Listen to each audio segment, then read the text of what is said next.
quelque chose vit dans la cour de ma maison. Et mon père m'a laissé des instructions. Mes parents appelaient cela la maison Kovač, la maison de Kovač.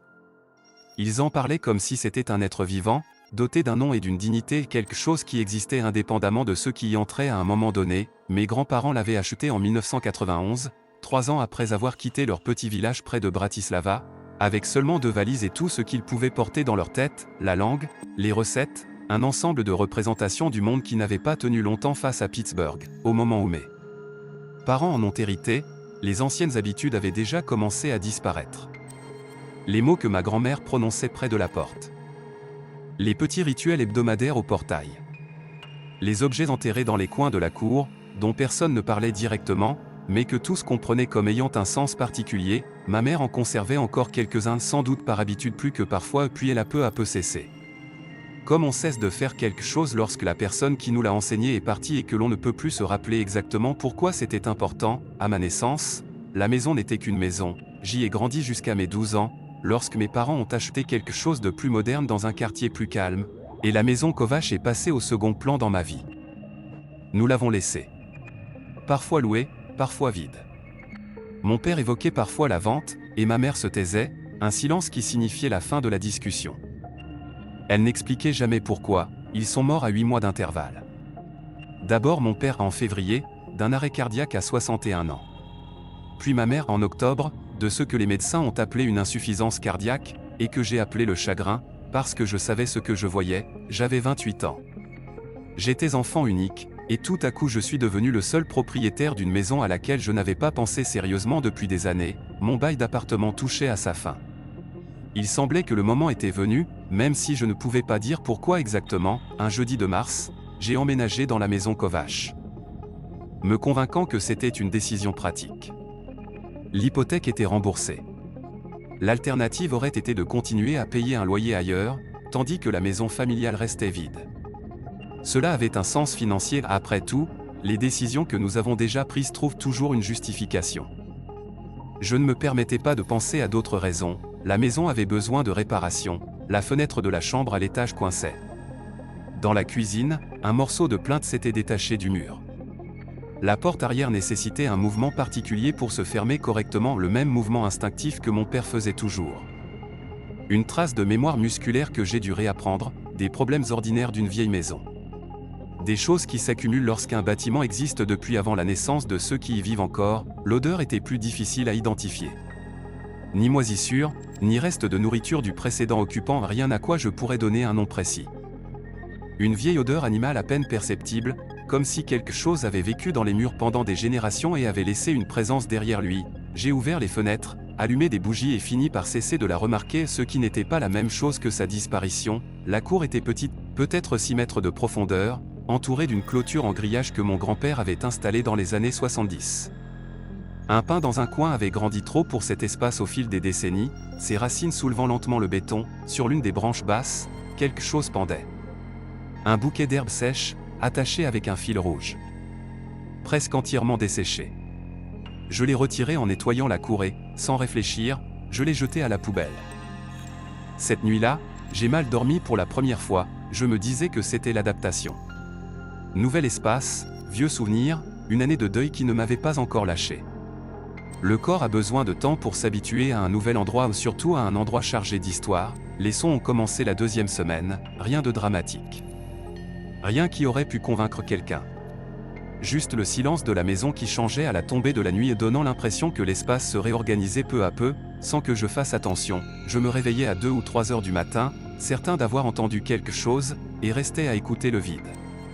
Ce vide qui a sa propre texture. Son propre poids. Le thérapeute aurait parlé d'hypervigilance. Une réaction au deuil. Le système nerveux évaluant encore les menaces après une année ratée, j'aurais été d'accord, et je l'ai été encore pendant 3 semaines environ. Les grattements ont commencé un jeudi, le son venait des murs à l'arrière de la maison, près de la cour. Un rythme irrégulier, trop intentionnel pour des tuyaux qui se dilatent, trop incohérent pour un animal normal. J'ai appelé une entreprise de lutte contre les nuisibles. Ils ont envoyé quelqu'un mercredi. Il a passé 40 minutes à vérifier les murs et le vide sanitaire, puis est sorti un peu pâle et a dit qu'il n'avait trouvé aucune trace. Ni d'éjection, ni matériaux pour un nid, ni point d'entrée. il a pris son paiement et n'a pas croisé mon regard en partant, les grattements ont continué. J'ai commencé à dormir avec la lumière du couloir allumée. Je me disais que c'était pratique. J'étais mauvais menteur, même envers moi-même. À la 3e semaine, j'ai cessé d'inviter des gens chez moi, ce n'était pas une décision consciente.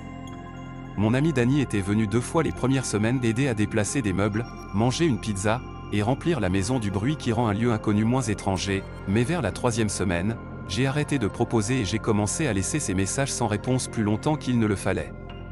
Il semblait que la maison n'avait pas besoin de compagnie, je savais que c'était une pensée irrationnelle et pourtant, je pensais ainsi, les grattements apparaissaient. Et disparaissaient sans motif. Parfois rien. D'autres nuits, ils duraient 1 heure ou plus.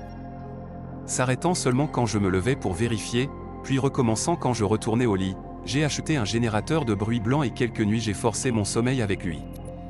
Puis parfois j'oubliais de l'allumer et restais éveillé, écoutant, j'ai commencé à remarquer d'autres choses. De petits détails que je cataloguais, rejetais et cataloguais à nouveau. Le portillon que j'étais sûr d'avoir laissé ouvert un soir était fermé le lendemain matin par le même mouvement particulier exigé par l'ancien verrou. Un mouvement que je n'avais montré à personne, j'ai vérifié la clôture, aucune fissure. Je me suis dit que le vent avait dû la fermer. Que le verrou avait pu tomber seul, qu'il y avait une explication rationnelle et je ne l'avais juste pas trouvée, l'odeur dans les murs changeait la nuit. Ce n'est pas que je devenais plus fort, je devenais plus présent, comme si quelque chose passait d'un état d'existence passive à un état d'attention, je n'avais rien noté, noter cela aurait signifié le prendre au sérieux. La 4e semaine, j'ai aperçu une silhouette sombre, je suis sorti dans la cour après minuit, car le grattement durait depuis déjà 2 heures, et je me suis convaincu qu'il valait mieux affronter ce qui venait de l'extérieur que de rester au lit à écouter. La cour était silencieuse et froide. Le pin se tenait dans le coin, ses branches à peine remuantes. Les sons de la ville parvenaient de loin, le trafic, une sirène au nord, un bourdonnement de fond que Pittsburgh ne perd jamais complètement. Je me tenais près de la clôture et j'ai ressenti avec une clarté absolue que quelque chose se tenait près de l'arbre et m'observait, pas de manière menaçante. C'était le plus étrange. Aucun instinct de fuite, aucune poussée de peur. Juste une conscience irrésistible, très concrète, que quelque chose qui suivait cette cour depuis très longtemps trouvait ma présence ici curieuse plutôt qu'indésirable. Je suis retourné à l'intérieur. J'ai verrouillé la porte arrière, puis je suis resté 10 minutes dans la cuisine, immobile. Le matin, je me suis dit que c'était des ombres, le manque de sommeil et le deuil les mêmes choses qui transforment le système nerveux. Comme le deuil le fait toujours chez une personne déjà épuisée. J'y croyais assez pour passer la journée. Cette nuit-là, je me suis couché presque à 4 heures du matin. J'étais assis à la table de la cuisine, la lumière allumée, avec devant moi les cahiers de mon père, et j'ai enfin ouvert celui que j'avais longtemps évité. Il avait pris des notes toute sa vie et des observations, des choses que ma grand-mère lui racontait et qu'il ne voulait pas perdre. La plupart étaient en slovaque, que je lisais lentement et avec difficulté. Je repoussais cela, car c'était trop semblable à une porte que je n'étais pas prêt à fermer. La plupart des notes étaient exactement ce à quoi je m'attendais. L'histoire de la famille. Des recettes. Des notes sur ses premières années à Pittsburgh. Qui se lisaient comme des rapports venus d'un autre monde, mais vers la fin du 3e cahier, j'ai trouvé quelque chose qui m'a arrêté. Il écrivait sur la maison. Sur cette maison.